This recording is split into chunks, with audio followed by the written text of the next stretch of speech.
Wow, that music, y'all. It started off as like a nice little reggae thing, and then next thing I know, it's like gong, gong, gong, gong, gong. Happy Memorial Day.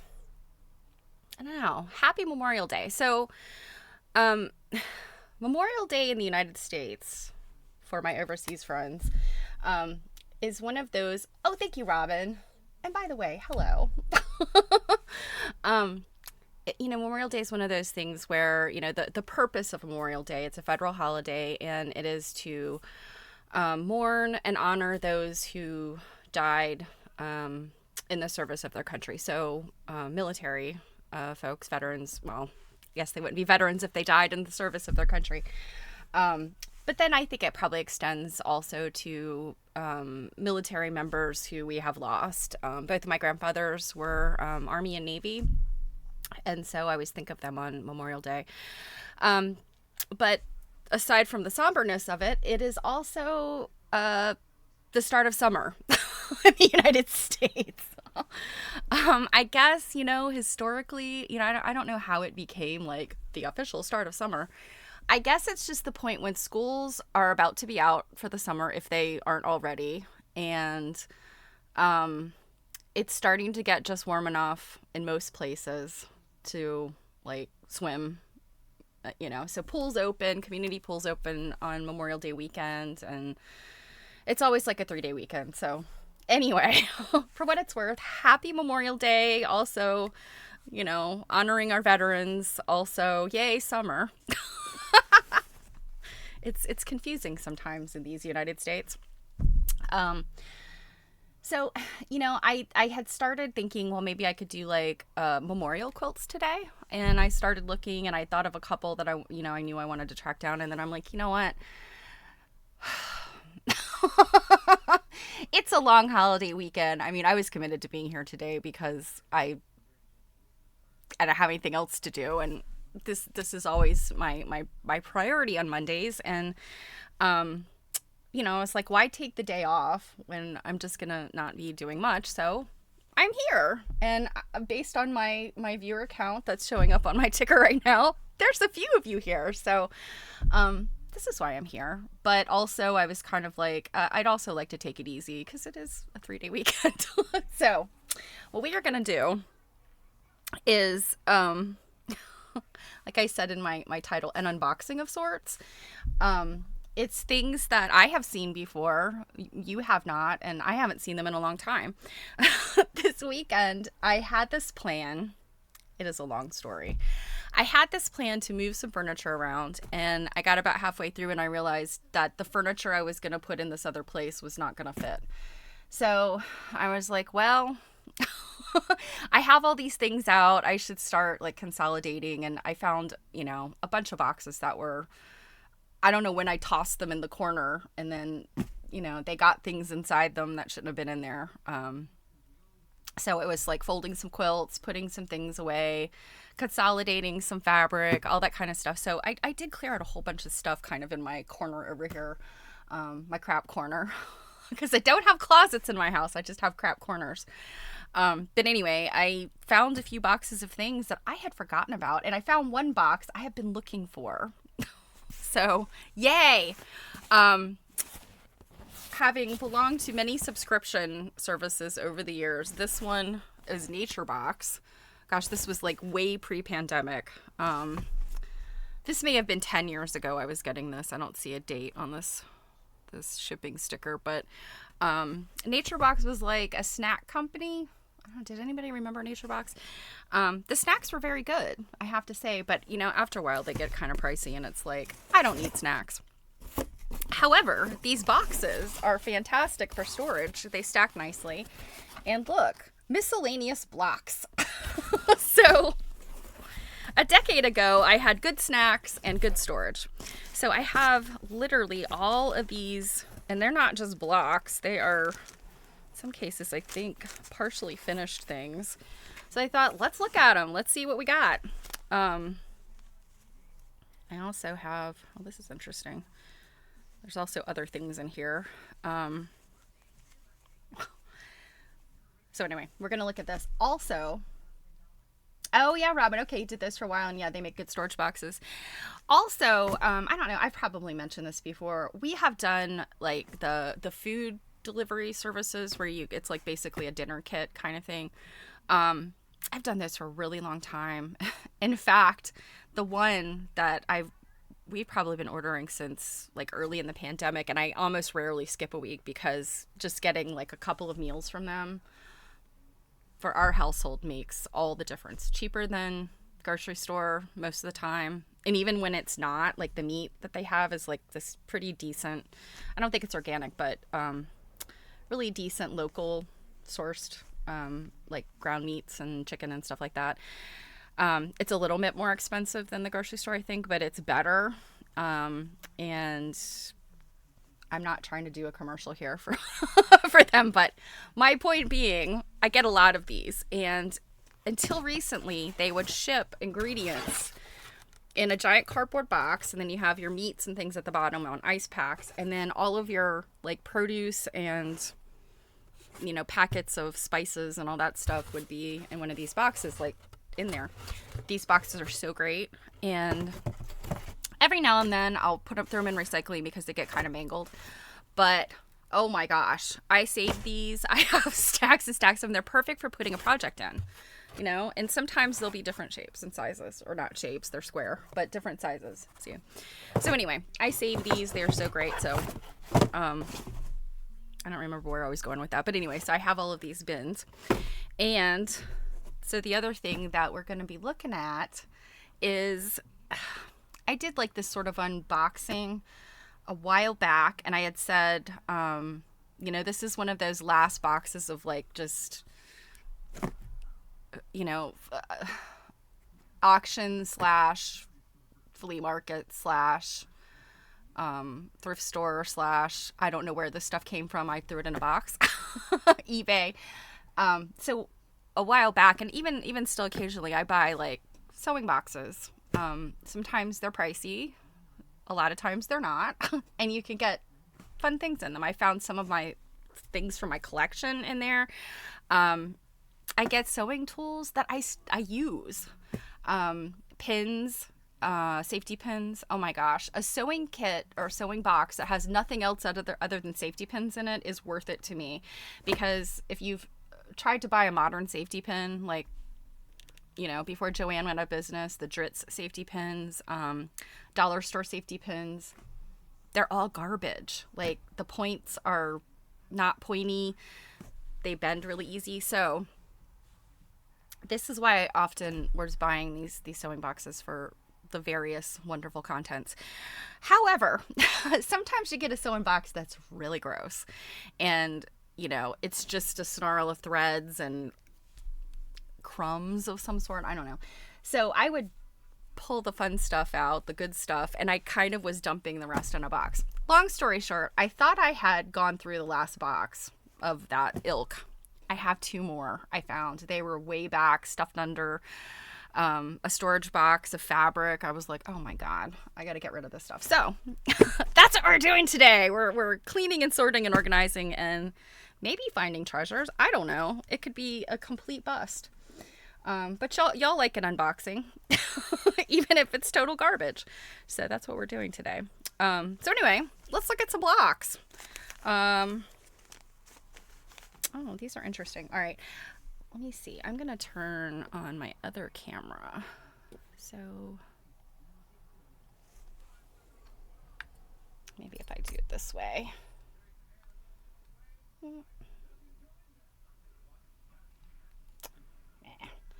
That I had this all situated. Okay, that might be as good as it gets. All right, let's look what we got. So first of all, I have this.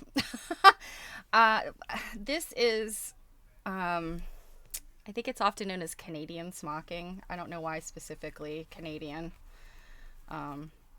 But you may have seen pillows made like this. And it's got a whole bunch of little dots that you stitch through, and then when you pull it tight you get this interesting effect. And I was actually going to make one of these pillows. I still plan to make one of these pillows.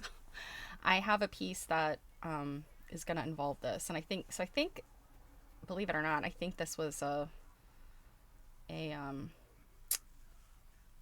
sort of draft, just a trial to see on a tiny scale, and I think I did it. You know, you probably have seen these pillows where they're all smocked around the edge, and then they'll have like a giant button here. I know my grandparents had them. So anyway, well, there's that. I don't know why it was in this box of blocks. All right. Oh, this is a fun one.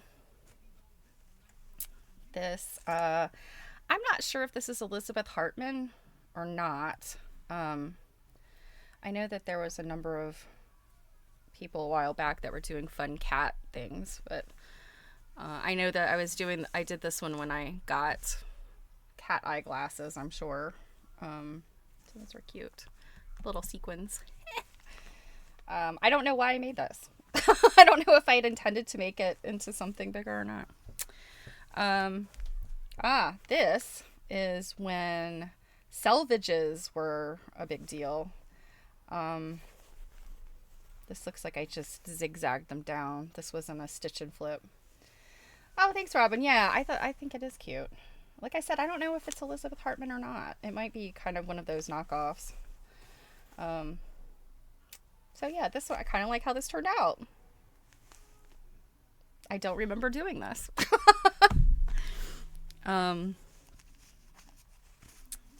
This looks like it's part of something else. It's leaves. I feel like there should be a flower at the top. Not seeing that though. Guess I never got that far. Oh, these are cute little reproduction fabrics. Look, there's little bears.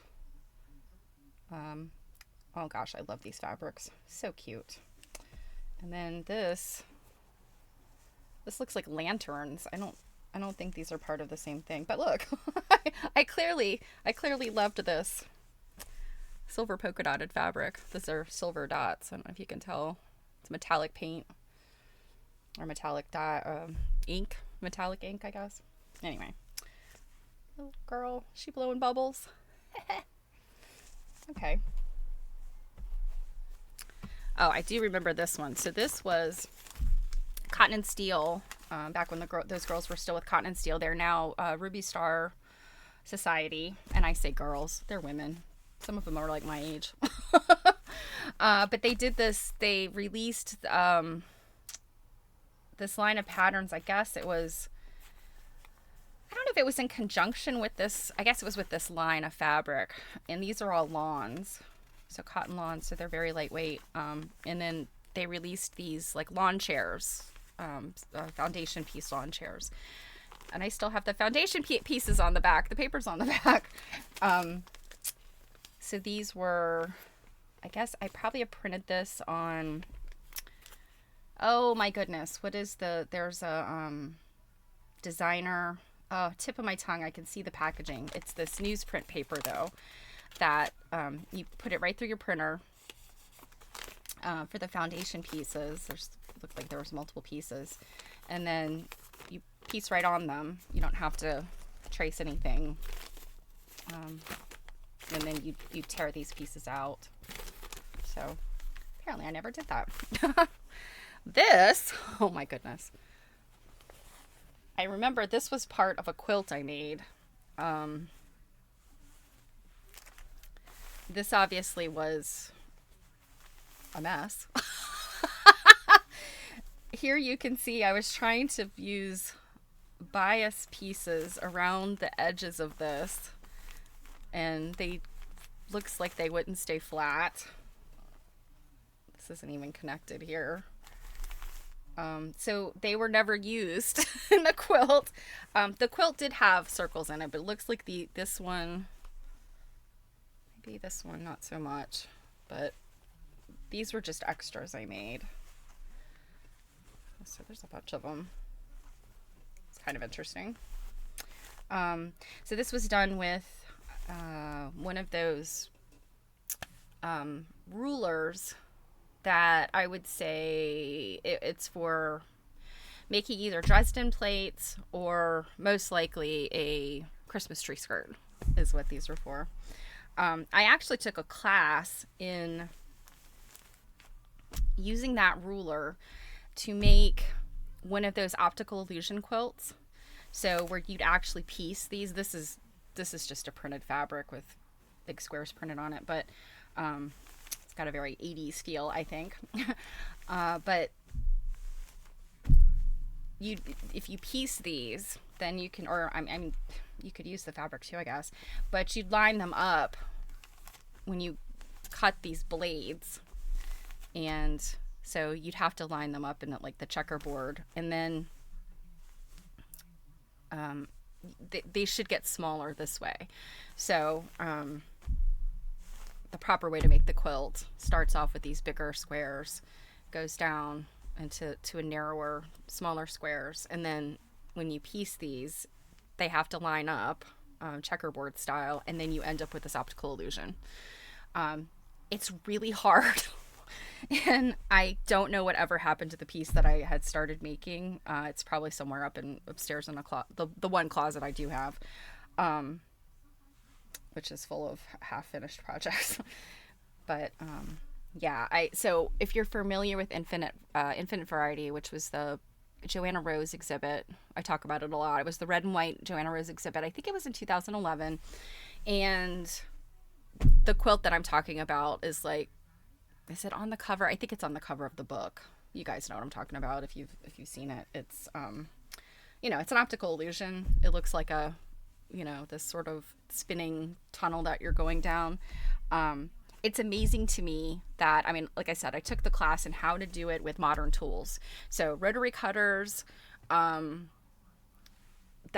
special ruler, and even then it was a very difficult pattern to make. So I can't even imagine somebody, I think that quilt was dated late 1800s, I'm sure, and how they put that together with, I mean, I would assume they had to have used maybe cardboard and paper templates, having to like measure stuff out and lay things out. Just amazing to me. This is another one. I kind of want to pull these out and do something with them. Maybe I could deconstruct them and get them to lay flat. This one's kind of interesting. A friend of mine does a lot of collage, and I noticed on his Instagram he's working on something that kind of reminds me of this. So maybe I should send this to him. All right. What do we have next? These. I was just talking about these recently. So the Shenandoah Valley Botanical Quilt is owned by the Virginia Quilt Museum. And, oh goodness, it's probably been at least a decade ago. I went on a trip there to the Virginia Quilt Museum with one of the quilt shops that has now since closed in Virginia, but it was, my mom and I are friends with the woman that owned it, and we went on a weekend thing where the first day was like a quilt turning, and my friend Dawn Ronigan was the person that did the quilt turning. At the time, I didn't really know her, but we went to the museum, and that's when they unveiled that they were going to be doing a show, an exhibit of quilts made in the style, quilts and quilted pieces made in the style of the Shenandoah Valley quilt. And so I bought the pattern, and I ended up doing 2 other pieces. They were small pieces that ended up in the show. But these were some of the blocks I made, and the original blocks I think were like 16 inches. They're pretty large, but I scaled down the pattern to make some smaller blocks. I don't know, how big are these? These are about 10 inches, I think. Nope, 9 inches. Yeah, these are about 9 inches. Probably to trim it down, I think I was probably counting on 8 inches. So these would have been 8-inch blocks. I don't remember what this flower is. But this was when I was really getting into needle turn applique, and I was pretty proud of these. And I still think, I'm looking at it and I'm going, gosh, I did this 10 years ago. And some of this was just traditional needle turn, where you're literally cutting out the shape, you've traced around it, and you're doing the needle turn. And that's pretty much the way I needle turn today. But I know I also with these did one of the freezer paper techniques. There's actually 2 different freezer paper techniques. And then there's a technique where, I don't think it's on, I did it on this one. There's a technique where you actually trace your pattern on the back, and then you'll put your squares of fabric or pieces of fabric on the front, and then you do like a basting stitch around, and then you're needle turning on the front. That works very well for some people. I don't love that way. I feel like it gets clunky for me. It's extra work. So to me now, I'm like just tracing and working that way. This one, I think you can see my tracing stitches, or my tracing there a little bit, but this is the pineapple block, and I really like this one. I thought this was really pretty. I was working with, they're a mix of, let's see. Yeah, they're a mix of some reproductions, like 30s, 40s reproductions, and then just some fun pastel prints. It's another one. I really like this one. And then here is number 4. Is that 4 or 3? Okay. 3 pineapples and this. I think I was gonna do a 4th pineapple and have them as corner blocks, but you see how far I got with that. So you see, you guys, I do make a lot of stuff. It's just the question is, does it ever get finished? These are a tulip pattern. I designed this. It's not incredibly difficult. This is actually raw edge. So I've used fusible, like Wonder Under, or Heat and Bond, that kind of thing. And, you know, cut that out, cut the center out, fuse these down, and then hand buttonhole stitch around. And I think, I'm not positive, these might be K-Facet, or maybe not. I'm not sure. Could be Anna Marie Horner. But I have 4 of those. Those were probably supposed to be corner blocks too. And then I made a lot of these. Well, that's real helpful. I don't know what I was doing here. Just 3 of them. For a while, I made these into just little single, like little wall hanging things. I made them for like all the women in my family, my grandmother, my mom, my stepmother. So these were, good Lord, I made a lot of these. There's another one. I like this one. These might make cute doll quilts or something. I should finish these off into something. And here's another one. I don't know what I was doing here, but my gosh, look at my points. Look at that. Look at that. Hey, Jill. Look at those points. Cake's not a bad stitcher sometimes. Okay, this one's a fun one. This is a little quilt a little wall hanging I was designing with, again, this was cotton and steel before they became Ruby Star. And I don't remember the name of this pattern, but it's really cute. All of the different, like there's chewing gum, and then there's like different ones of fruit. I guess these are oranges or peaches or something. So I was making similar kind of design. So this was like 2 oranges. There's a butterfly. There's these different flowers. And this is my favorite. I have an obsession with Dutch shoes. You know this, wooden shoes. So that's what these are. Oh, those are really cute. Do you ever look at your work sometimes? Thank you, Robin. You ever look at your work sometimes, just go like, I'm really quite talented. If you don't do that, you should. You know, if you've made things, that's what's important, that you made a thing, and you are talented. So apparently I was doing some, these are little like what do they call these? They're like sort of gemstone shape. I don't know what I was planning to do here. These are not English paper pieced, are they? Hold on a minute, you guys. Let me look at this. These are hand pieced. Gosh, I truly do not remember doing these. My points aren't perfect. I want to say this was a pattern by Jaybird Quilts. I do know, I actually saw the ruler when I was sorting some stuff yesterday. I have a basket of rulers, and I literally don't think I've used that ruler since this.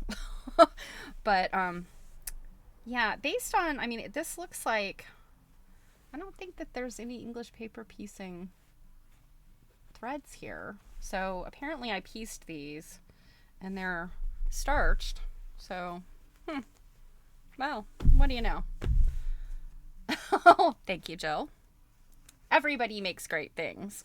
If you are brave enough to put needle to thread and put it on in some fabric, you make beautiful things.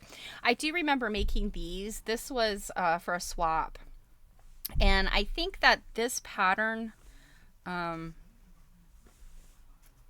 don't know why I made so many of them. I guess I was going to do 2 of them because I do know I did send the the pattern or the little quilt off of the swap, but I can't remember. It was called like Card Trick or something, and it looks complicated, but it's really not. You essentially, like, this is the block.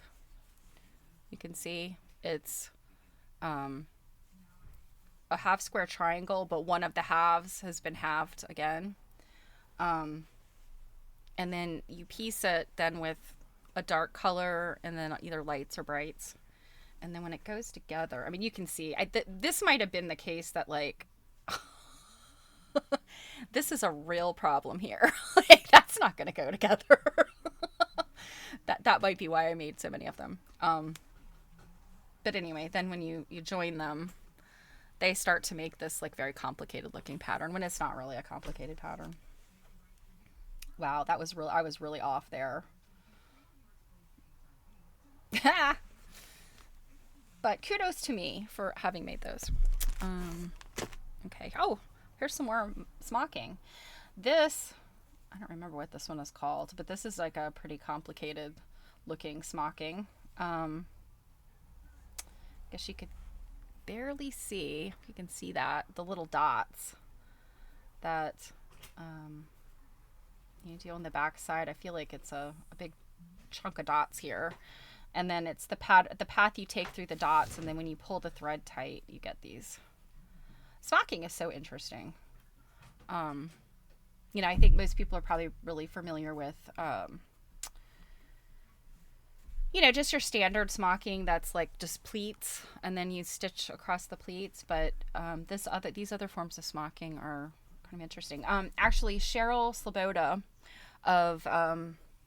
she owns a brick and mortar store in Paducah. I think it's called Muppin's Emporium. She was teaching smocking, and I don't remember. I did not take a class from her, but I'm trying to remember. She has a book that I might have referenced to do these. So those were fun. And here, let's see, what is this? Oh my gosh, you guys. Do you know what this is? So first of all, Pink Chalk Fabrics. They were a great fabric company. They are no longer around, unfortunately. They went out of business. Oh, goodness. Probably about 2015, maybe, or maybe even earlier than that. Or I can't remember. They were taken over by another company that I don't know if they're still in business or not. But they always had really fun stuff. But look what these are. This one probably doesn't give it away. This one may not.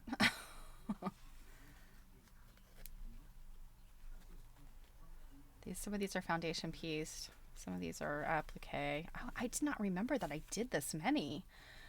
You guys recognizing this yet? You may not if you've never worked on one. Oh, and I have, oh look, I have this E1. and Xyz flocks. Do I have these all? Yep. This one is Hunter's Moon A3. So if you haven't figured it out yet, these are Dear Jane blocks. D3, Jason's Jacks. So apparently, where I was working on these from, Uncle Homer A6. So these were from, I want to say it's the book,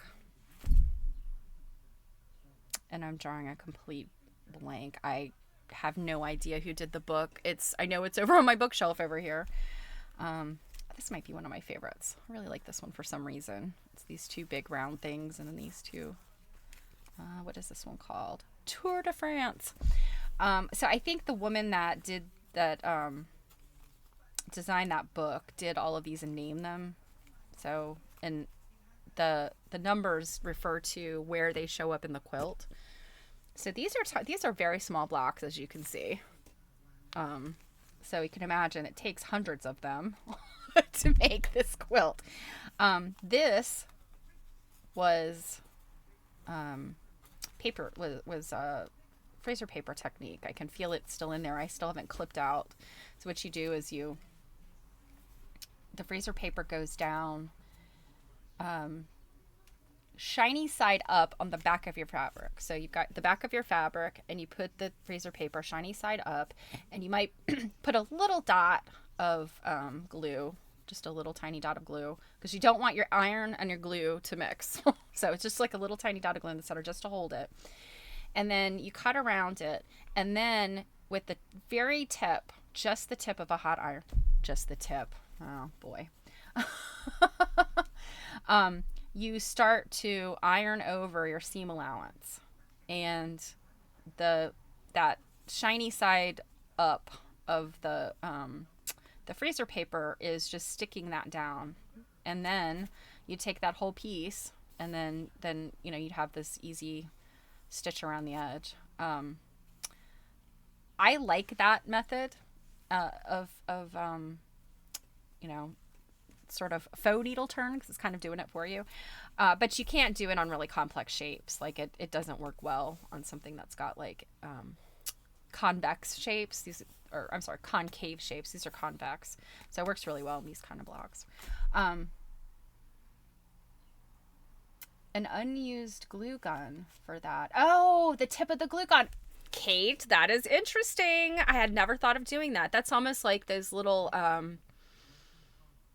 has anybody seen those little clover irons? I have one, and I always felt like it didn't get hot enough, but it's also good for doing these itty bitty things. And it's essentially looks like a soldering iron. It's just a little handle with a little thing, and then it's got these different tips that could go on the edge. But the little iron one, it was literally shaped like the bottom of a little iron plate. So, Robin, you made pretty good progress on those blocks. Yeah, I really didn't remember doing this many. Gosh, I should pick this back up eventually when I've finished all 800 of my other projects. This one, this one came out a little bit wonky. It's not quite square. I got a lot to be desired over here. So this one's kind of fun. I mean, look how tiny. I keep moving under my, look how tiny some of these little bits are. And this was one of those flip and turn things where you put a little square on the corner, you stitch, and then when you flip it open, you've got that, and you trim off the extra. That was a fun one. I love this fabric. If I could find more of this fabric, I would love it. It is from Joanne. So it's probably literally a Joanne print. Although at one time they had a decent amount of like Henry Miller fabrics were coming through Joanne. So yeah, that if anybody ever sees this fabric, let me know. I would buy it. So the wand is too long. Oh, okay. Sorry. I assuming you're talking about the clover iron. Yeah, I know I would burn myself on that little arm, because that little arm, the little wand part gets hot. The handle is fine, but the little wand part gets hot. I was really into doing these white on, I don't know what that was all about, but okay. And then here's the last one. I think I did a few of the pieced ones, and then I was like, I think I'm gonna have to switch over to doing the applique, because even at that time I was better with applique. This is an interesting one. I can turn it over, you can see. So you pieced. I'm trying to remember how this went together. Because like you can even see like where I made a mistake, I think, and I had to cut. But it starts off, I think, as these kind of shapes here, like these, like as triangles, and then you piece this in, and so you essentially lopped off the end of your triangle, and then you piece all four of these to this center part, so you can see those seams. What a nightmare. See, this is A3 Hunter's Moon, yeah. This I did not love piecing this. I feel like had I to do this one again, this I would have just done as a straight up applique. Just applique these four pieces. That is way too complicated in my opinion to have all of these seams. So anyway, I don't know if you guys tuned in. Gosh, I'm trying to think when it was. It was a few weeks ago when I came back from Temecula, and I showed off the quilt that the quilt top that our friend Arlene had gotten. It was a woman in her guild, I think, that had passed away, and she was like a master quilter. Her work was just, I mean, oh, I can't even. It was so gorgeous. And she had done an entire quilt top, and they were all like English paper pieced, everything. So like when you flipped it over, you could see all of the little all of her little trimming all around.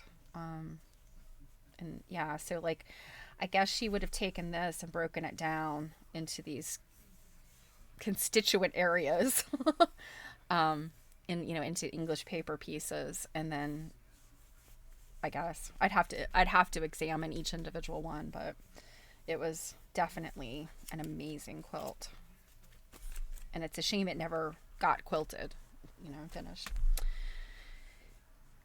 This, I know I was working on doing some mathematical stuff. So Ginny Beyer had a book, and it wasn't actually about quilting. It was about making these fabric balls, and some of them you probably would recognize, like those fabric balls that for babies that kind of are made up of a bunch of different pieces. And what that book was about was she showed how to engineer these shapes to create different sizes of these different pieces. Because I want to say this one, this pentagon shape makes a soccer ball.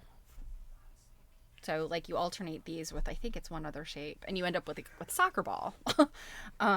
Literally, if you look at a soccer ball that you would buy in the store today, a sporting goods store, it's got shapes like this on it. Maybe not cut into, these aren't quadrants, fives, whatever. Quadrants. What is 5 spaces versus 4 spaces? I don't know. So that's what this was. I was experimenting with making these different sizes. And then this, I know these were for, it was one of those challenges where it's like, this week you're going to mess around with bias tape. And that's what this was. And I can't remember who was doing the challenge. I know I did a bunch of Pat Sloan challenges, but that's not what these were. I can't remember who these were. So yeah, I was messing around with different bias pieces. And actually I made miles of this bias tape in these 4 colors. And I found all that yesterday, in a separate area of my mess. This one I actually really like. This is using really, really, really narrow bias tape, or bias. I mean, it's not really bias tape until you use it as tape. I don't know. Bias binding, bias tape. But this, if I remember correctly, this might have just been laid down flat. But there is one technique that you do with the bias tape is like, you lay it down, fold it in half, and then you stitch along one side of it, where the raw edges are, and then you flip it over itself. So I'm not sure if that's what this was. Oh, look. There's a whole spot I missed. Well, we can look and see. Quintuple is 5. Yeah, but that means 5 things, like a quintuple spaces, I guess. But you can see.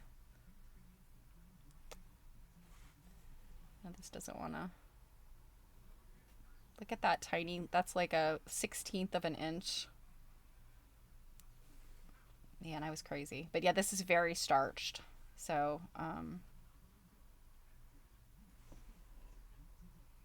oh, I see what I did. This is interesting. I don't remember this. Okay. So you could see, I realize that the camera's not focusing very well. But you can see this little white line. That's not the back of the fabric. That is actually a microscopically narrow piece of interfacing. So apparently,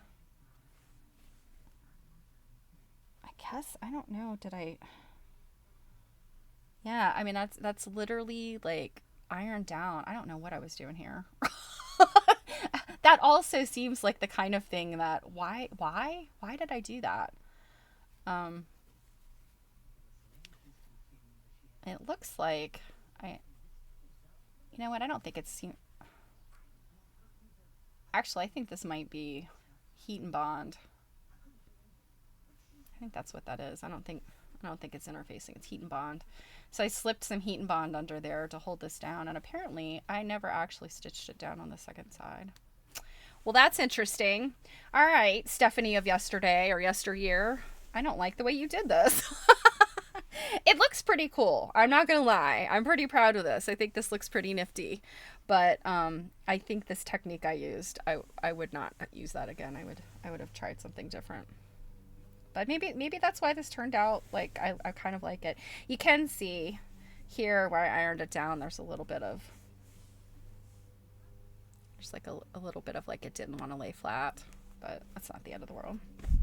All right, now here's a blast from the past.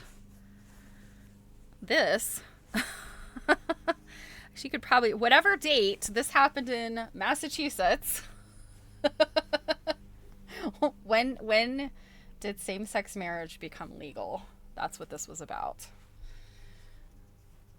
So whatever year that was when I made this. And I was making quilt blocks that were just based on qualities. So, you know, not just the political atmosphere or whatever, but also just sort of these general qualities that I thought were important. I don't know where I was going with that. So I think I was going to make a quilt that this was sort of the beginning of, well, I don't want to say it was the beginning of my use of words. I used words before this. I use words a lot, actually. So anyway, that's what this is. Yeah, thank you. Yeah. They do look like rings. This, you can actually see some of my piecing there. It's not perfect. The rainbow flag, but the red, white, and blue flag, I actually couched down pieces of, looks like white yarn. Yeah, it's white tapestry yarn that I did this like really kind of tight couching stitch to hold that down, and then I never put stars on the flag. And there's an eagle for you. I don't know where I got this eagle from. I had to have been looking at some kind of quilt, though, I'm pretty sure, because based on these wings, I wasn't looking at an actual picture of a live eagle. That's also tapestry yarn that I couched down to make its feet and its beak. So that was interesting. And this other block I know goes with it.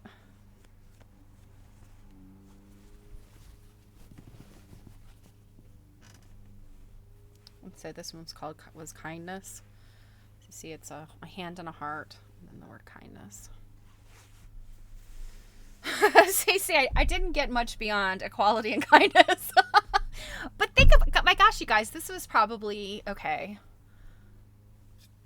Jill probably just turned on the Twitch and didn't stick around. But if she's still around, maybe she can answer this for us. But when did, because Massachusetts was the first state, right, to do same-sex marriage?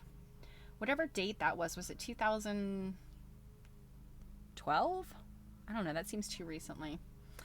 All right, if anybody wants to Google that, that's the time frame. That was that long ago. But look at the word, you guys. How often do I talk about this? So I feel like I have been true unto my own self that this is an important concept. Oh, 2004. Okay. Thank you, Jill. I thought 2012 was way too recently. So yeah, 2004. So yeah, dude, this was made that long ago. 20 years ago. So I always feel like when I'm like, yeah, 10 years ago. I feel like everything was 10 years ago, and it turns out not to be. So 20 years ago I made this. So this, I guess, will become a Fringe Fellowship banner. Kindness. But yeah, my gosh, what a pair of words for today, huh? Yeah, 2004 still isn't even that long ago when we're talking about equality. Yeah, for sure. You know, I remember, I mean, I don't want to get too political here, but I remember the big wins of same-sex marriage, and I remember thinking, like, you know, we're post, whatever's the word, homophobia, post all the things, and, you know, look at us 20 years later, 20 years hence. All right, so I'm going to keep those two out. What did I do with the Dear Jane blocks? Make sure those all get back together. I would like to revisit Dear Jane one day, you guys. One day. All the rest of this stuff, who knows?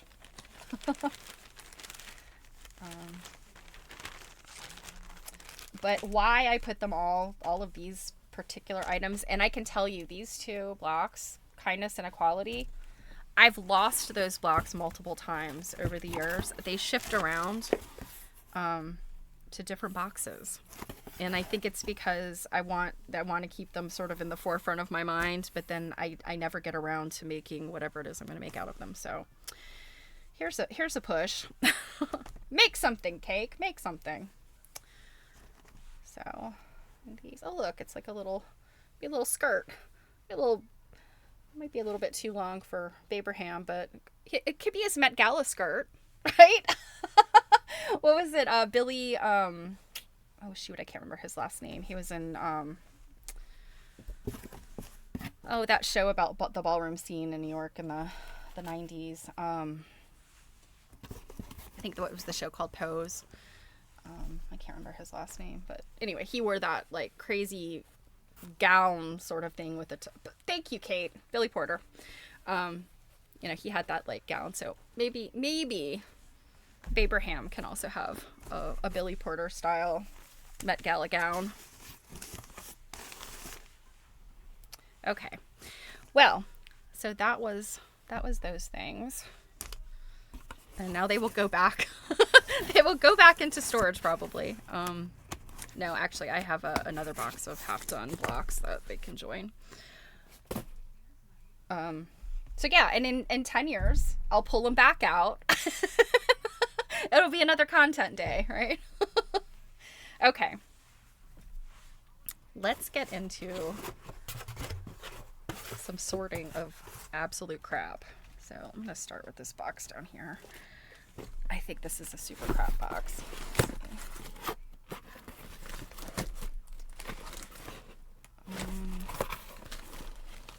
This one I might not even want to deal with.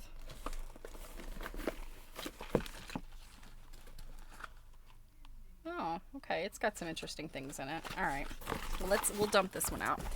I am first going to put on some gloves though, because sometimes this stuff is like rusty and mildewy and like bleh. I wonder what people do with their sewing baskets.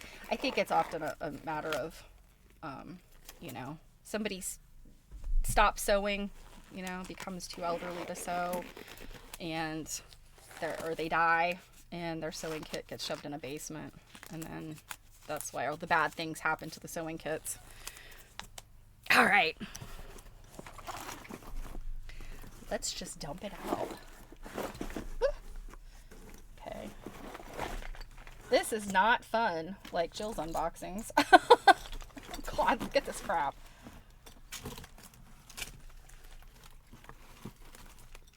Ah, look at this. I'd forgotten about her. Ooh. Oh, she's got like a little, but look at this tiny little pin on her. It's an itty bitty little, I don't know what that pin is. So she should be a needle book. And she's missing her leg. Her leg is torn off. Oh yeah, here we go. Her little coat opens. And she's a little needle book. Oh, what a shame though that her legs are torn off. And her head is... Oh no, actually her head is paper that's been covered in silk. And then this is like a wool felt. And then that's like a little, like used to be a little corsage or something. And she had like a little jabot. Well, what a shame that this is in such gross condition. She's kind of cute. Somebody stole her leg to sell separately, right? I don't remember if I talked about the leg that I bought at the Pendragon show. I'm pretty sure it is actually... Oh my god, I mean there's literally actual garbage in here, I think.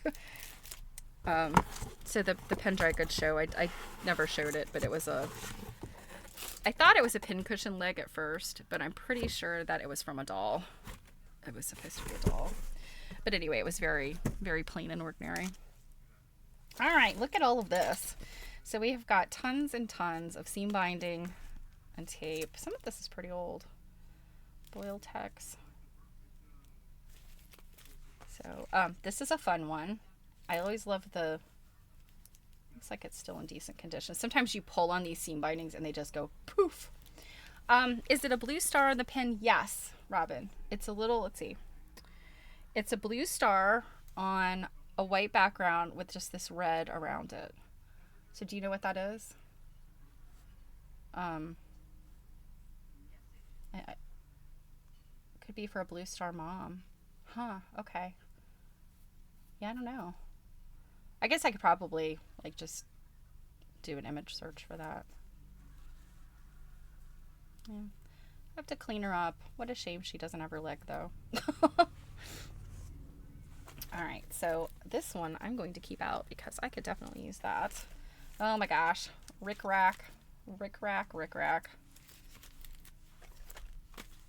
So let's see. Oh. Let's see when I put that Rick rack in that box. Triple A needle book. That's a decent one. I always like to find the things where it's been multi-use. So they've taken the seam binding off of something.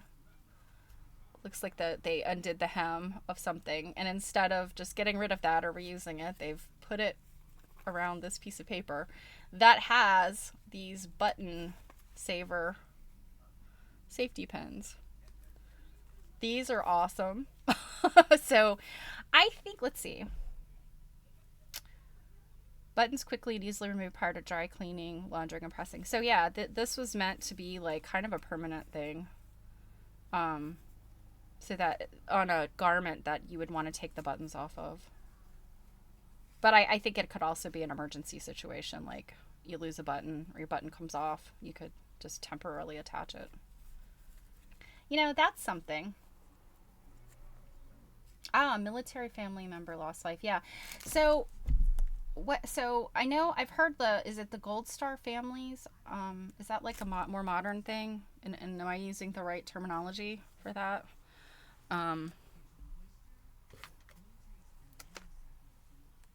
Oh, these are fun. Are they?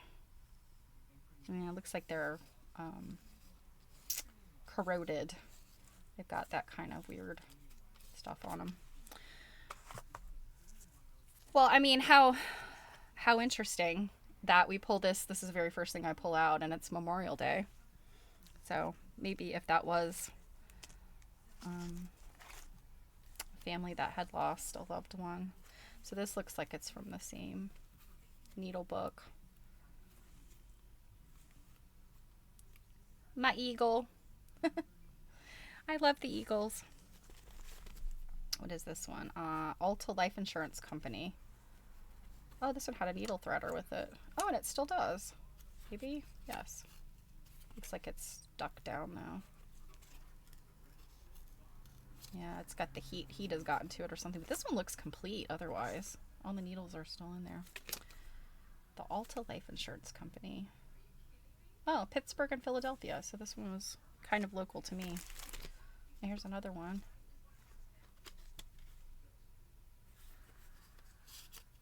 Oh, this one's missing its needle threader. Okay.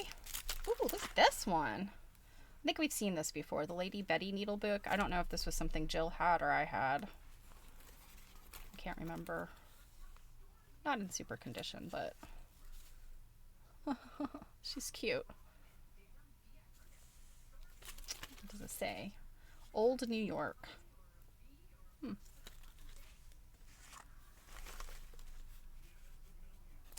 Well, that seam binding has seen better days. Seam binding is fun to do stuff with, but I think as I was getting ready to say, okay, Jill says she has that one. Yeah, I thought I'd seen it before, but I kind of didn't remember it being in my stuff.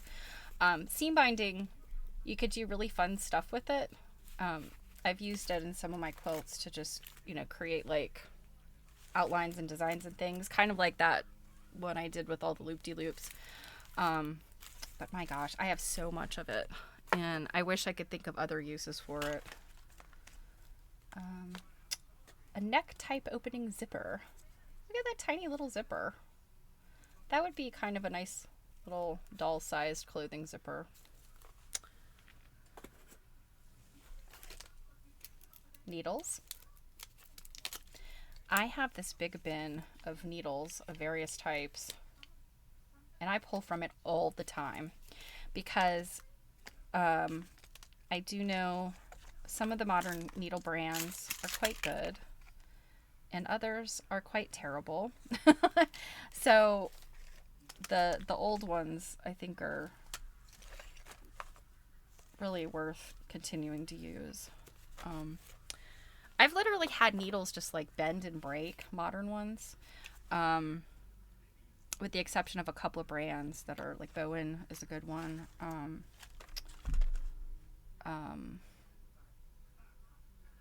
Oh gosh, it's a Japanese company, Kohani. I think it's Kohani.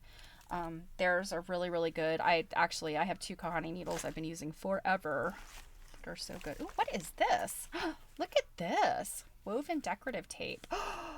That is cool. Look at that. That is very cool.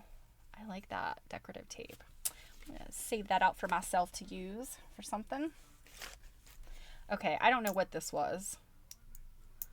Perhaps a chip clip of some sort or a noisemaker? I don't know. Dairy Queen.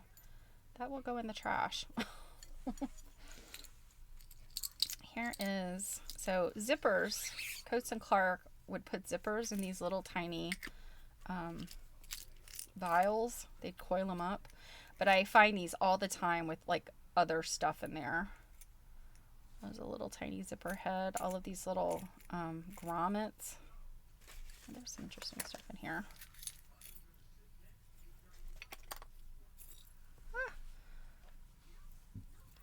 These are some, what is that? Oh, like literally these are like some button and jewelry findings and stuff. This looks like it was some sort of, oh my goodness, look at that. Have you ever seen snaps like that? That is so interesting. This is the kind of stuff that I really love to examine. And every now and then you'll find a complete set of. There's an interesting hooks and eye. Like that's a square one. Huh. I'm dropping this stuff all over the place. You'll find these just really interesting findings that I guess people maybe cut off of old clothing or something before they. Look at that little teeny tiny finding. I mean, almost like one of those bra strap sliders, but look how tiny it is. I wonder what that was for. I'd love to examine this stuff though because, and look at this teeny tiny snap. Oh, so little. Some sort of little hook that's still attached. So yeah, all of these little tiny findings and things, you just don't see stuff like this anymore. And I'll be honest, I haven't sewn any clothing in a while, but I definitely dig into my little storehouses of this kind of stuff because it's so much better. You know, it's such like decent quality. Yeah, John James needles. Kate mentioned those. Those are good. It's those like Dritz. Dritz is has become such a bad company. It's terrible to say, but I mean they really have. Like all their stuff is so garbagey. Oh, this is a rivets or a eyelet setting kit, and you can see just a little setter.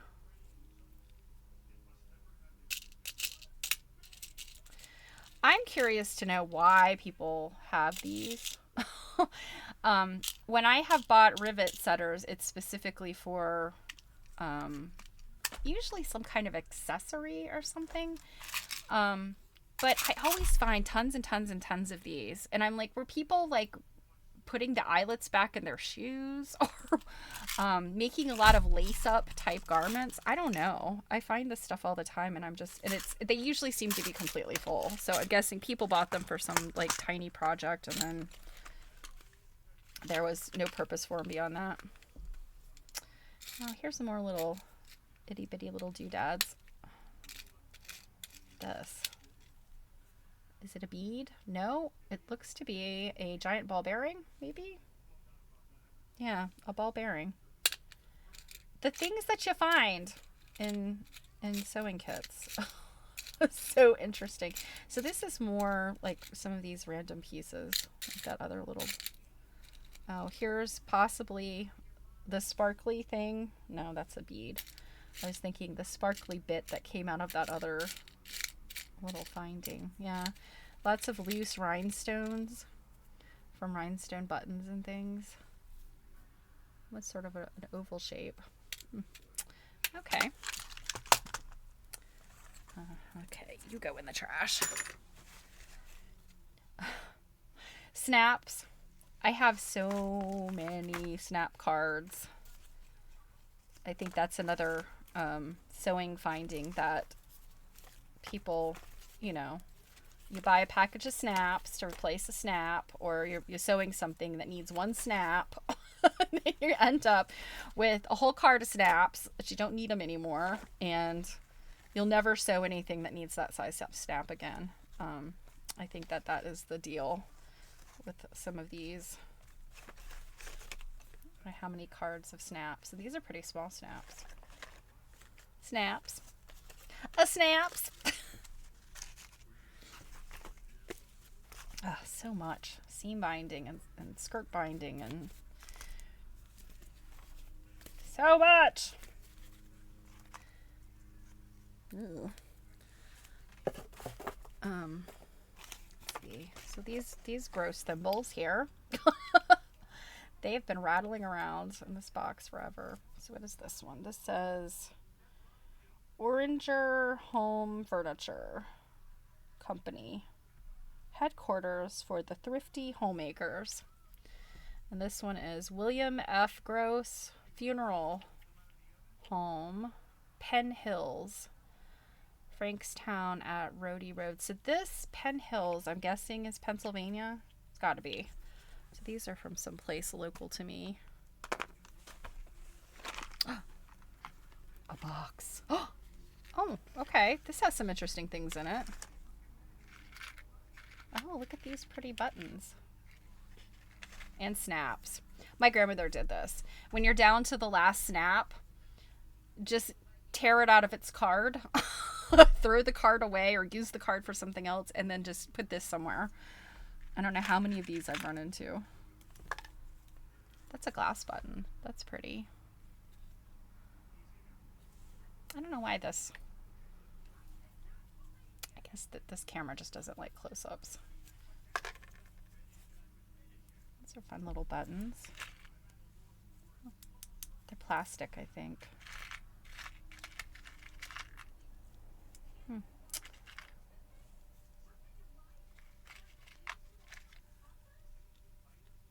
It's an old one. That's a small one that looks like it. Oh, but it's plastic. Huh, kind of matches the glass one. Oh, what have we here? This looks like a tensioner from a sewing machine. It could be from some other sort of thing, but based on this piece, that's what this looks like. Now, I'm going to set that aside for my sewing machine supplies if I ever get back to working on the sewing machines I have. Oh my goodness. The safety pins, you guys, look at this. Look at that brawny, sturdy, durable safety pin.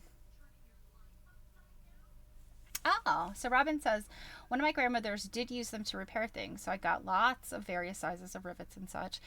Yeah, I mean, I'm not... Yeah, I mean... I guess I just, from a modern standpoint, I struggle with, like, what do I have from a modern perspective that I would use? Oh, look at that. Oh my gosh. So this is a pin.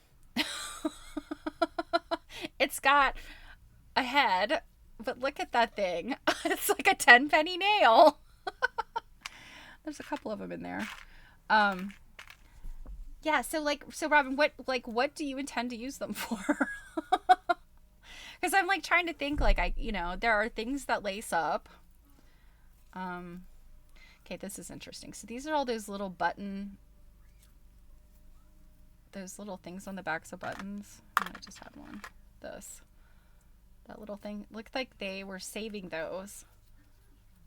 I wonder for what purpose, though. I mean, I guess kind of like those safety pins. What did I just do with those? Ah, I just set them in here. What did I get? Stephanie, you are a mess. I don't know what I did with them. Okay. Now I'm just losing my mind. They've got to be here. I don't have that much stuff. Must have set them back in this mess here. But yeah, those safety pins that were for the button back safety pins. I'm wondering if they were planning to use these in the same way. Oh, this is another thing. My grandmother did this. So you've got probably some thread on a spool and you need to change it out because you don't have a free spool. So you unwind your spool onto a little scrap of paper or cardboard. Just for fun, I've unwound some of these, and most of the time they're just a scrap of paper, like from a packaging, cardboard packaging or whatever.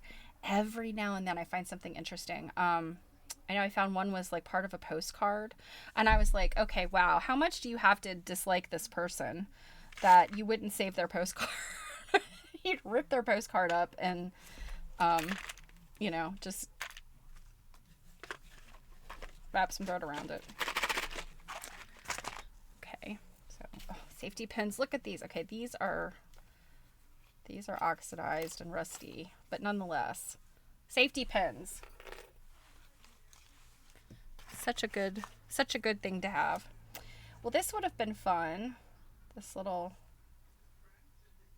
thing, but then they've used it to wrap thread around. But what is this from? So for creams, ice cream cakes. So Kraft caramel. Oh, okay. Kraft dairy-free caramel. That's interesting. I wonder why. A handy bookmark tool. So this is supposed to be a bookmark with a ruler, I guess. Wind the thread back. That there. Oh God, this seam binding, dress binding, skirt binding, whatever. Oh, here they are. Right in front of my face. So this is iron it, mend it with Bondex. So this is some type of fabric that you iron on. Still got the Bondy sticky stuff on the back of it. I wonder if it would still work. Dairy fresh, not dairy free. Oh, yes, you're right. Did I say dairy free? Dairy fresh. Wholesome, chewy, and soft. I love this packaging, but I wonder if this stuff would still work. I bet it would. It just looks kind of gross. So, okay, I've been handling these needles many times.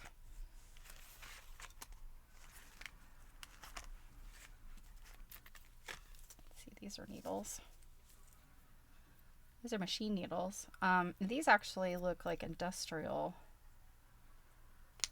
Those are kind of big and beefy. What does this say? Buy new shuttle if machine skips stitches or use thread. The Boy Needle Company. Chicago, New York, San Francisco. Well, it said this had 3 needles in it. Somebody has added to it. Nah.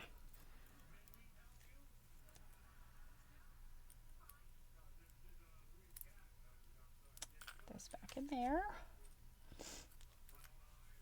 That's something I also noticed, that in olden days, before you'd find sewing machine needles in, just the plastic packs, on a cardboard backing. I love Schmetz needles, still come in those little plastic things, but I think Singer needles are just, it's like a plastic with like a foil on the back. But machine needles came in these little wooden vials. So that's pretty cool. Okay.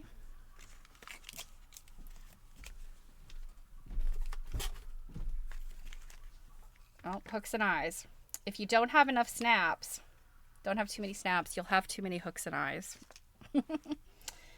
This appears to be another one of those. I need to unwind something and put it on a spool. What kind of thread this was? This looks like some kind of lightweight twine. It might have been for crochet, but it's only a single ply. Or no, it is a twisted. I don't know. This is some interesting thread. I'll keep that. Here's another thimble. Look at this thing. This was definitely like out of some crappy sewing kit or something. You can still see the molding, the plastic flashing. See, Lady Esquire suede compact. Oh my goodness, my grandmother had one of these. I remember this. So it's a little wire brush for brushing your suede. That's really cute. Lady Esquire. Brushing your suede shoes. That's fun. All right. Snaps. What is this? Look at this. You don't see these very often anymore. But such a useful thing. So when your bra strap is showing, these shoulder guards, this is like, I don't think it's plastic, but it's a very heavy sort of silky ribbon sort of thing. So you pin this to your shirt. Let's see, pin to shoulder, seam, or dress near neck. And then you snap that around your bra strap and your slip strap, and then it would hide inside your clothing.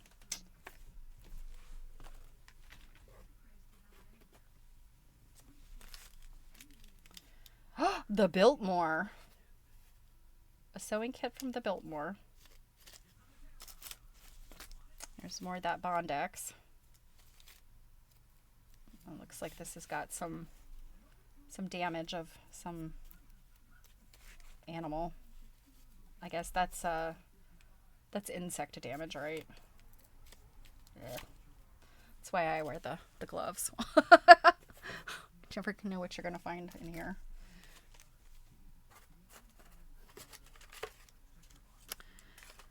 So I also noticed there's a ton of these. And this is definitely something you don't see very often anymore, certainly. I don't know where you would get this kind of thing anymore because we just simply don't do this anymore. But these little hosiery mending kits, and these have never been used. These are actually in really good condition. So you've got all of these different possible hosiery colors and a little needle. And then you've got these things that look like matches. And you'd wet it, and it would be like, I don't know if it was like a starch. I don't know what it was made of. Who knows? It was probably asbestos for all I know. But you'd wet that and then put it on your run, and whatever this, I'll see, it says, moisten a tab and apply freely at both ends of run. Wait for half a minute until it dries. Stop run substance. It's not even telling you what this stuff is. Stop run substance cannot harm or discolor the most delicate fabric and is completely removed by washing. So yeah, it must be some kind of, I mean, it looks pretty gross, whatever it is. But anyway, I think you could buy these, or maybe they gave them away for free in places. This looks like it's from the actual hosiery shop. Maybe they gave these away free when you bought some hose. I don't know. There's one. It's been used. I especially like these little teeny tiny ones. Like you could just throw that in your handbag. So this says for sales and service. This must have been, okay, it says Real Silk Mending Kit. So I'm guessing this is silk thread.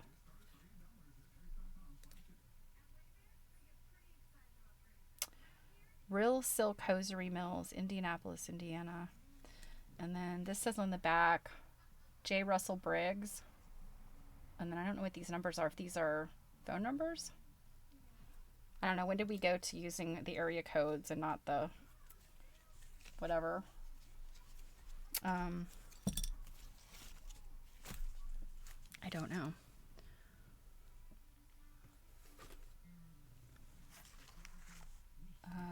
Oh, this is a first aid kit. Isn't that fun?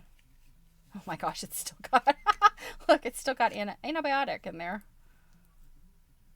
Oh my goodness, what does this say? Benzalkonium chloride.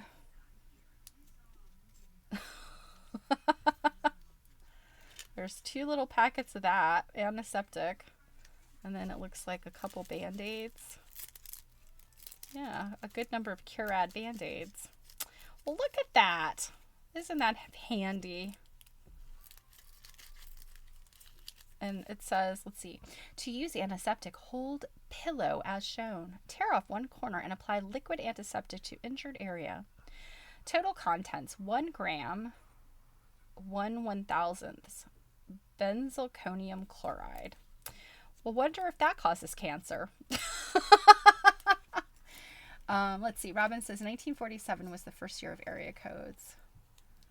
It started in New Jersey. Yeah, I know in Virginia, my mom was a kid. So it would have been in the 50s in Virginia. So wonder how long it took them to roll it out to the entire country. Yes, Kate, I agree. I always need Band-Aids. I'm always jabbing myself or you know, whatever. And I know it's always fun that sometimes the sewing machine companies will give out little Band-Aid packs. I think I have one from Bernina. It's a little plastic thing with it's like it always reminds you of like those change dispensers. It's got the Band-Aids and you just kind of pull one off. More seam binding.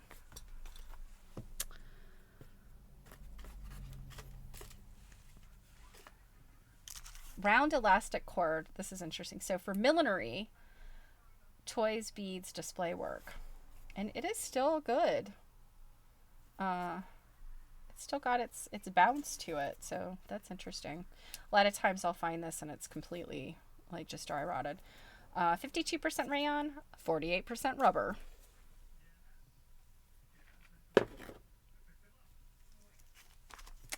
Here's lots of embroidery floss. Oh, this is actually pretty nice. Look at that. It's like an ombre pearl cotton. These appear to be in decent condition, but they're kind of dirty. Wonder if you can maybe re-roll this stuff and sort of and like wash it, roll it on something plastic and maybe kind of give it a little swish around. I don't know. I'll have to try that out and see.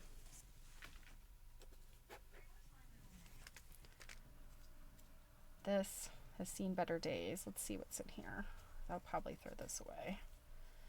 Maybe there's a long lost letter in here. Probably not. It's probably just a scrap of paper. Oh, yuck.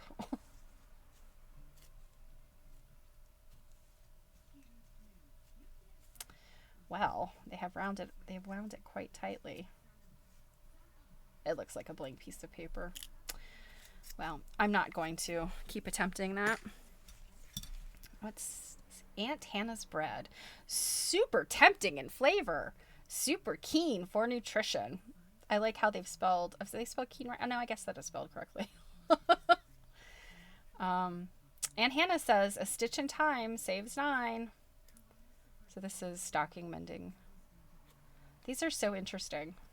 Like the bread company is giving you stuff to mend your stockings. So these are pins. I don't remember a time when they came in these little things, but I do remember the ones that came in like a big sheet. And I guess it was very similar to this. It was a big sheet that was kind of accordioned up. But I don't remember these, like it coming like this matchbook style. But look at this. There's a little ruler at the bottom. That's cute. Let's see, put that with the needles. Here's another one of those little, this is Fashion Merchandise Club. Free $1 credit on any merchandise. Upon redemption of club card. This one doesn't look like it's been used either. And now I'm wondering, wherever I got this from, I'm wondering, what was that? That's actually matches. I'm wondering if they had just sort of ended up with a ton of these and then just put them all in the thing, or if this person's, this actually matches. Yeah, this is actually an old matchbook. Western Roundups with hunts. If the person actually had all of these, or if this is multiple sewing kits kind of thrown together. I know sometimes I think that's what it is. You'll see on eBay where you'll see like, oh, it's a sewing kit, or it's a sewing box, and then you'll see like something really good, like a some type of like like really collectible pin cushion or something. And so you want to buy it because you want that thing, and then you end up with all this other crap. And I think that that's a tactic of the sellers sometimes. Okay, this is interesting. So this is look for the union label when you shop. This is a ladies garment workers union. You could find this label. Shoot, I didn't have this under the camera. Yeah.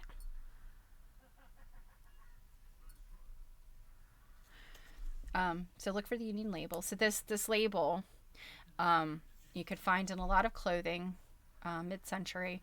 And what I can tell you, it's useful for dating vintage clothing. If you ever need to sell some vintage clothes, look for the union label, and there's a number of websites that it will show you what dates, because this label changed, and you'll see what dates these are from.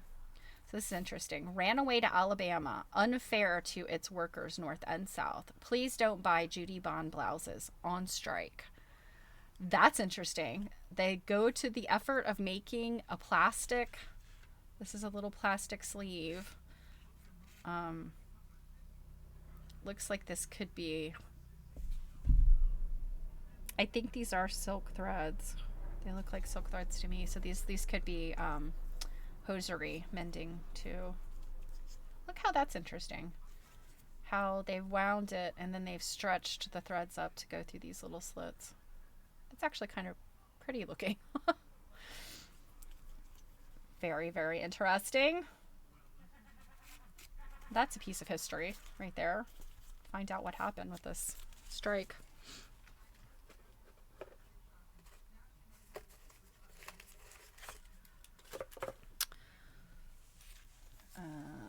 Here's some more pins. So I guess this is kind of how I remember pins coming when I was little. My mom would buy them, and they would be like this, in this paper.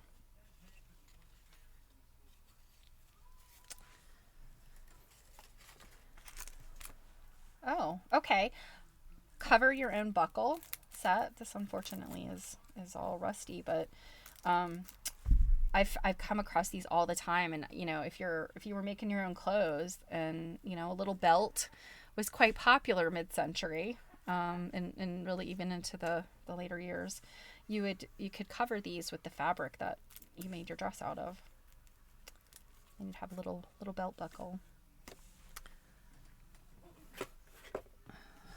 Snaps galore. I said I was going to hold on to that. Monarch needles. To put those, okay. This is, I keep running across this, and so what I think this is, it's wax. Yeah, so this is a little waxer that somebody made. And they just wrapped a piece of ribbon around this little piece of paraffin and then put this little sticker on it. Isn't that cute? And just push that out and wax your thread. That's kind of a neat little doodad, you know. I wonder what that was. Like I said, the things that end up in these sewing baskets. So we've got a number of zippers. You know, I don't buy new zippers unless I have a very specific need for a very specific zipper, because I have so many, you know, vintage and antique zippers. So this is some more mending stuff. Iron-on broadcloth mending fabric. Originally 39 cents, sold for 35.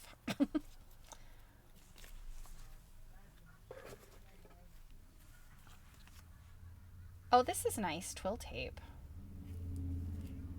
Oh, this is too. Okay, here's the old Army Navy needle book, which is in 2 parts here. It's torn.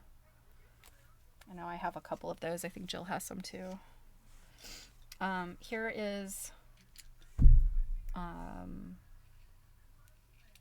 a tracing wheel. And so if you've never used one of these, you'd use it with a wax or carbon type paper. That would go face down on your fabric, and then you'd put that carbon paper or wax paper, chalk paper down, and then you put your pattern over it, and then you'd run this across it, and so those little points would transfer from the waxed or carbon paper.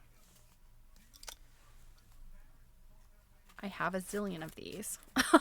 I've also found other uses for them. So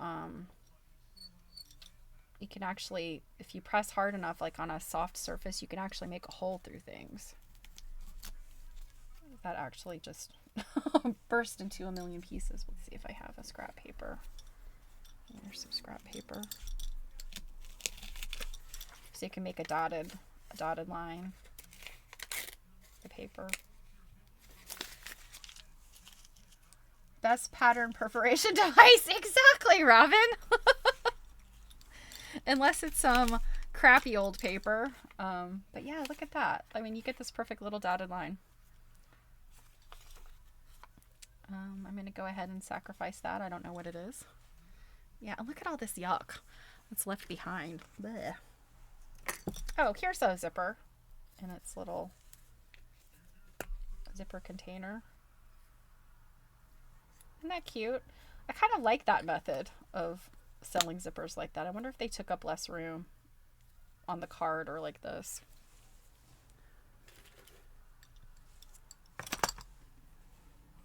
Rick Rack. Ah, Rick Rack. Here's more mending stuff. I guess if you had children or a spouse maybe that needed frequent mending, I guess you probably buy multiples of these in different colors. This appears to be like a navy blue or black. Yeah, navy. This is a fun trim. Look at that. Little teeny tiny loops, and those are actually little like folded fabric. It's not a cord. You've seen this probably before. It's where it's a little like a satiny kind of cord. This is actually itty bitty little teeny tiny strips of fabric that have been individually stitched and then put in here, set in this. That's fun. I think I actually have a use for this. More of the binding.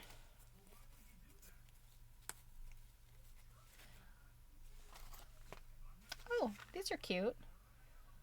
Little, oh, made in Japan. We know we love Japanese things. So this is founded in 1905. Schnur Block Company, Inwood, New York, Toronto, made in Japan. So I wonder what year this would have been. Nice little buttons. Okay. Hem facing. And last but not least, another needle book that is being held together with a paper clip, and I won't disturb it. The Ely or Eli needle book, made in England. Ely Cathedral. All right then. That is one small box down. And I've already spent 2 hours on that, almost an hour and a half. Good gravy. Well, guys, let's jump into another one. I actually have this one that's here. I think I might kind of already know what's in it. Yeah, let's see. I think this is, and it needed to be sorted. Sorted, not sorted. Although you would never know what you're going to find in a box. Yeah, so this is stuff that needed to be sorted, and I squirreled it away. What on earth? Good gravy, what is this stuff? I completely forgot about this stuff. This is some weird dollhouse furniture stuff. This isn't what I thought it was. And in fact, it is entirely possible that I went through this box. I'll put this box at another time. This has got some pretty decent things in it. Sorry, I'm just quickly sorting to get down to some. Look at these. These are some nice, interesting bindings. I keep knocking that. This one is like a grosgrain binding. And then this is just a big silky, satiny. Is it folded over? Yeah. So it's acetate. I don't know what this one's made out of. This is nice and heavy. I think I have a use for that. Oh, and this is a smaller diameter of it. Okay, I'll put that there. So I truly drawing a complete blank on some of this stuff, and I'm also remembering some of this.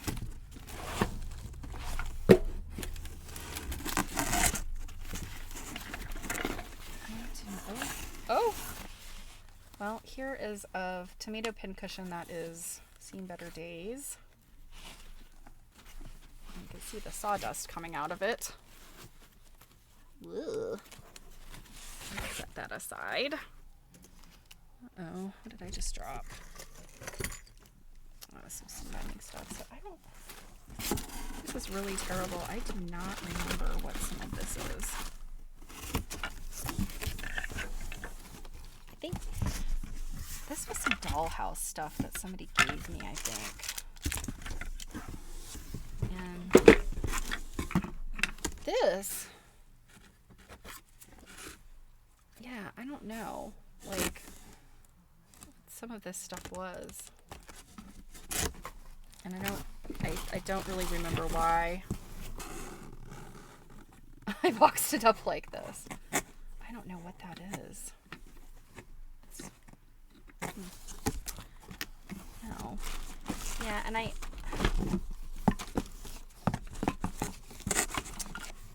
yeah, there's a variety of wooden items here. I think this was from somebody's woodworking. These are little, I think these are little pins from a Skittles game.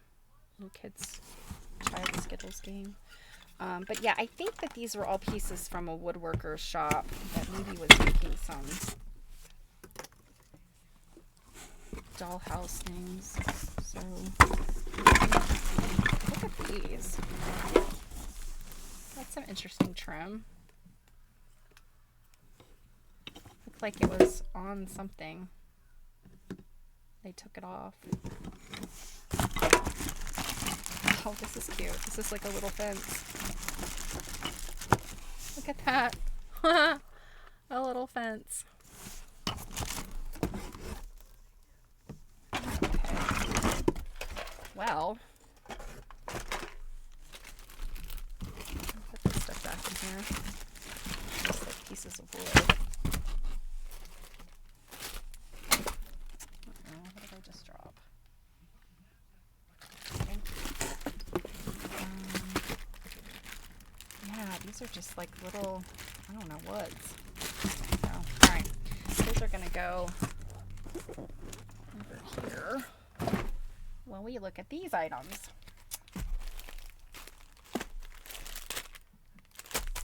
So, look at this big tomato.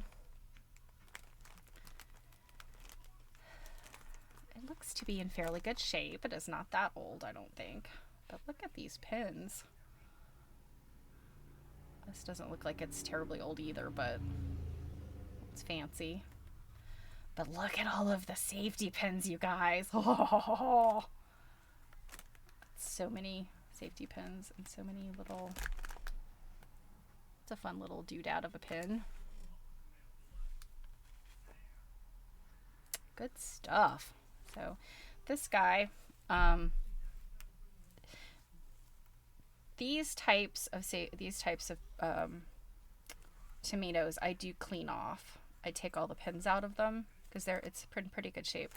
If it's a pincushion that is extremely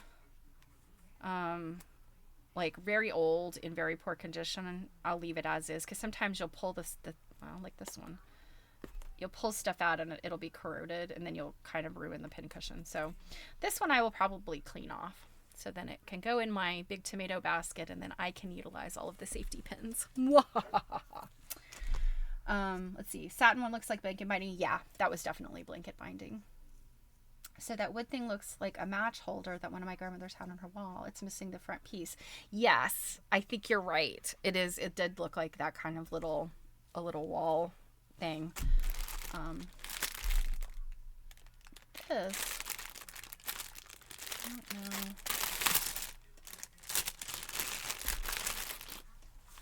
So these are some fun things. Oh, look at this, is all really pretty binding. Look at that. That's like a little teeny, gosh, I'm so sorry that maybe I can hold this up to my camera up here. You could see. It's like an itty bitty little, gosh, I don't even know how this is made. I mean, it's mechanical, but nonetheless, let's see. Feather edge braid, dust proof. Dust proof, okay. But this is fun. I vaguely remember this.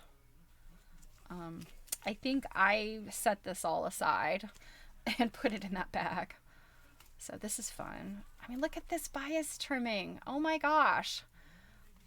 And this one, look at this. That's like a flange. You'd use that like a flange, I guess. How fun. Okay. And then that's just a plain piping. I clearly saved these out to use them, so I will save them out again. Let's see. This is green oak cordette bias trimming fine lawn. All right. Good stuff. So I will put all of these in there to come back to.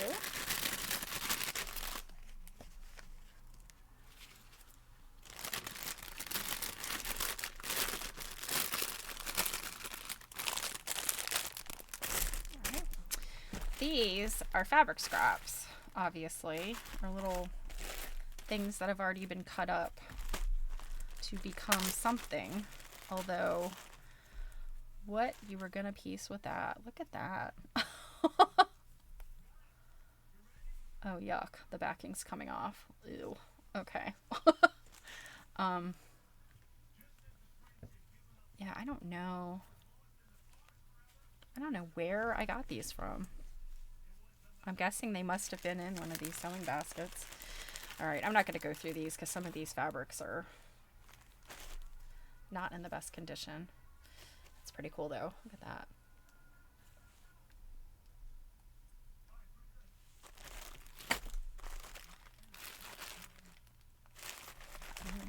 I guess mid-century, thereabout.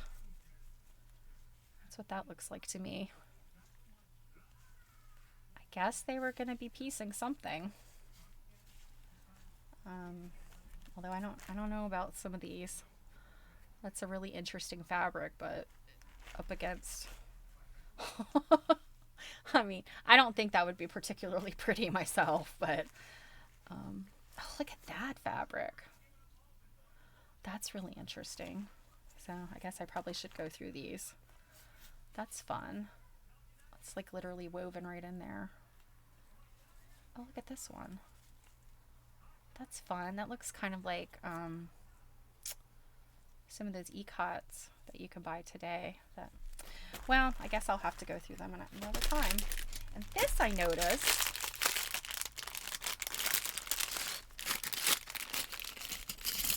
So these are fun. These are hem clips. I have a bunch of these in my collection. Some that are still in original packaging. And this is Clover, I think. Oh no, this says Dino. But Clover made these little tiny seam, or not seam, tracing wheel. So I have one of these in one like this in green, that's Clover. And then I have a red one. So very cute, very cute.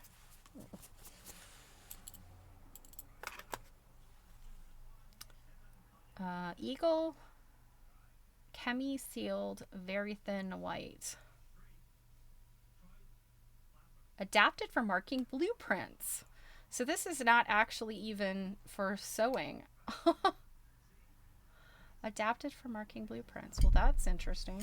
Okay.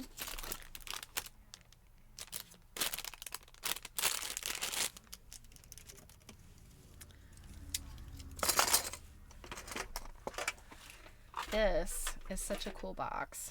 Louis Sherry, New York. What a pretty box, huh? Well, that's fun. It's wooden darners. A box of, or a bag of very old buttons and trims. It looks like some of these are definitely Victorian. Look at this thing. Maline Novelty Manufacturing. So this is just a hard rubber wheel, I guess. Like a harrow marker, maybe? Okay. one looks like it's got some crud on it. It needs to be wiped down.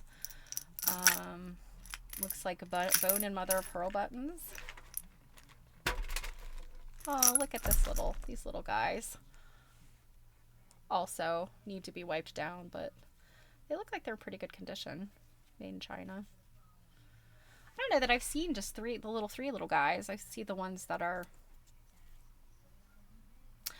maybe for putting screening into screen frames. You are right, Robin. I bet you're right, yeah. That makes sense.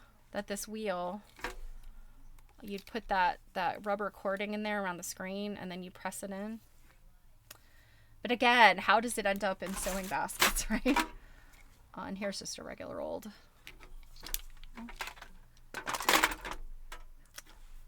Another darner. Teeny tiny snaps. I love these. These are so good for, I guess maybe they were for children's clothing, but maybe for blouses and stuff too. But these are so good for doll clothes because they're so tiny. These are some pretty neat looking buttons in here. I'll have to go through here. I see these look like they might be celluloid. I think that those are celluloid. So these are pretty old. Go through here. Well, this box is got some good stuff in it. The Prudential. So, a diaper pin. Who has diaper pins anymore, right? Oh, the sewing basket was a safe place to put things. Yeah. Yeah, I mean, I feel like the sewing baskets became like the junk drawers of, you know. That's a fun little gunmetal. Oh, it's got a pretty little design on it too. Yeah, I would say a lot. Oops, I would say a lot of these buttons are probably from the late 1800s, early 20th century. These look like maybe from the 20s. I used to collect buttons when I was a kid, so I have this massive collection. That is, I think that might be an early plastic as well. These are definitely Victorian glass buttons. They're cut, and these would often be worn on, you know, morning clothing or just in general dark black clothing. Yeah. Yes, the sewing basket was the original junk drawer for sure. This I held this up a little while ago. This is interesting. It's like a braid or like a very fine little cord that's been looped around, and so the center part is beads, tiny beads, and then this cording has been looped around, and then the other beads sewn into those little, so it's like a little trim. I mean, I guess this could have been on top of a button, like on top of a button mold or something. But yeah, that's kind of a cute little doodad. I feel like buttons can be a real crapshoot, you know? You can find some really amazing buttons. But I feel like what I see often these days is, you know, at the like at antique stores and stuff, you'll see jars of buttons, and they'll all be like plastic, you know, gross plastic buttons from, you know, late 20th century. Oh, this is a nice one. Little glass, cut glass, square. Yeah, these are the type of buttons that my 13-year-old me would have lost my mind over. So these do look like they're multiple sizes. So I'm wondering, I thought I just saw another one in here. Here we go. I wonder if, I don't know if these were like some sort of just little embellishment or if they were on top of some kind of buttons. I don't know. There's multiple ones. Oh, this one looks like it's lost a few beads. I don't know. Could have been anything, I guess. But yeah, I used to love to paw through my grandmother's button box when I was a kid. And every now and then she'd let me take some of the buttons for my own collection. But these are the kind of buttons that 13-year-old me would have lost my mind over, because, you know, this was old stuff. This wasn't the stuff that you find, you know, at the fabric store today. Because, you know, even today, even the nice buttons today, they're not that nice, and they're expensive as heck. I don't know. I think maybe Hobby Lobby has some reasonably priced buttons, but I feel like, you know, Joanne, the standard, I don't know, what are the brands? Lamode. I think, was it Simplicity? Maybe had their own buttons. They were just not good. You know, they just were not good quality. These are some fun scissors. We'll see what they say. USA. They're sprung. They're not in particularly great shape. They probably don't cut, but those are really cute to put them in my little scissor collection. Well, that was a fortuitous find here. I clearly had looked through this stuff and just sort of piled it in here. So, beech nut. Well, guys, that was 2 hours of junk drawer hijinks. Sewing kit, junk drawer hijinks. Come up with a few interesting items. I think I'm definitely going to pull this stuff out and use this box or something. Like, what a nice box. It's tin. It's in really nice condition. It's I guess this was some type of candy. It says 2 pounds. So let me use that for something. Well, I think I'm gonna call it a day, you guys. I'm starting to get hungry. We're not cooking out tonight, but it's pushing dinner prep time. Yeah. Yay for junk drawer hijinks. Yeah. I have still yet another box over here. It's it might be the worst of the worst. I literally think it's like a garbage bag full of crappy buttons and pins. So I may save that for another stream, or maybe I'll get around to it myself, but we'll see. So without further ado, that's what fell off my thing, is the mouse, wasn't it? All right, where'd you go, mouse? Maybe. Oh boy. Oh, there it is. It's so easy to knock things off of this desk. So, there I am.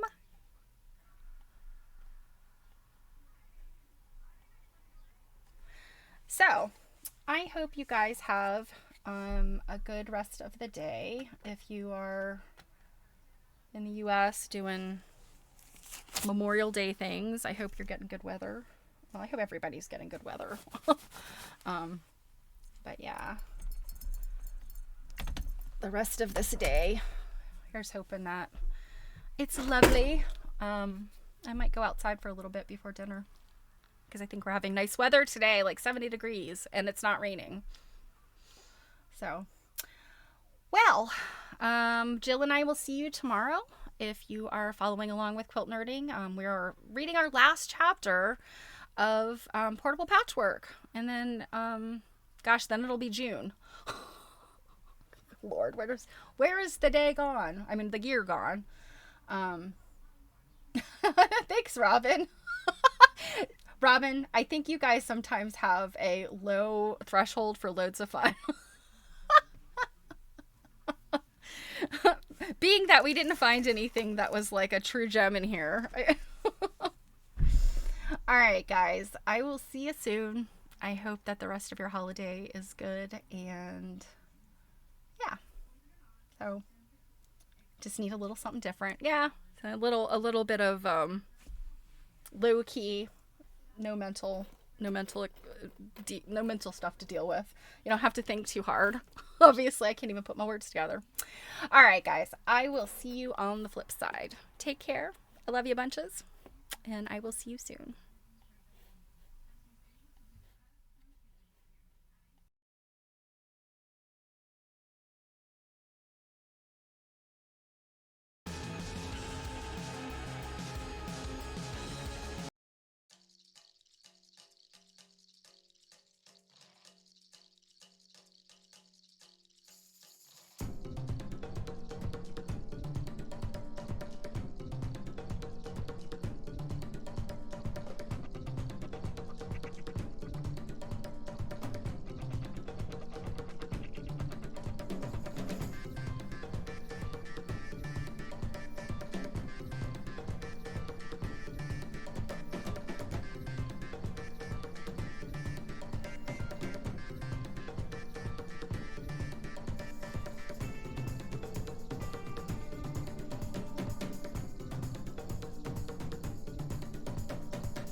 What you want to do is save hundreds when Liberty Mutual customizes your car insurance.